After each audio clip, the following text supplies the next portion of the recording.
ফ্যাসিবাদী খুনিদের বিচার ও সংস্কার এবং নির্বাচনের রোডম্যাপ একসাথে ঘোষণার আহ্বান জানিয়েছে জাতীয় নাগরিক পার্টি। দুপুরে বাংলা মোটরের রূপায়ণ সেন্টারে এনসিপির আহ্বায়ক নাহিদ ইসলাম সংবাদ সম্মেলনে এই কথা জানান। বলেন, বর্তমান সরকার শুধু নির্বাচনকালীন সরকার নয়, অভ্যুত্থানের সরকার। তাই এই সরকারকে নির্বাচন ও সংস্কার বাদ দিয়ে নির্বাচনের দিকে গেলে হবে না। নাহিদ জানান, সেনাবাহিনী 111-এর ভূমিকা আমাদের জানা আছে, সেটা ভালো ছিল না জাতির জন্য। তাই যার যেটা দায়িত্ব সে যেন সেটা পালন করে। 5 আগস্টে অংশ নেওয়া ফ্যাসিস্ট দোসরদের তালিকা আগে প্রকাশ করলে সেনাবাহিনী নিয়ে কথা উঠত না বলে জানান এনসিপির আহ্বায়ক।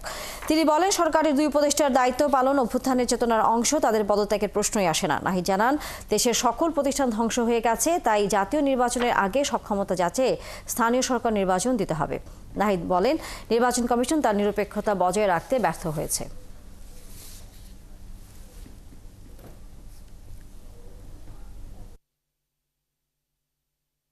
আমাদের অন্তর্বর্তী সরকারের প্রতি আহ্বান, জুলাই ঘোষণাপত্র এবং বিচার সংস্কার এবং নির্বাচনের রোডম্যাপ একত্রে ঘোষণা করা এবং সব পক্ষের সাথে আলোচনা করে একটা সুষ্ঠু সমাধানের দিকে যাওয়া।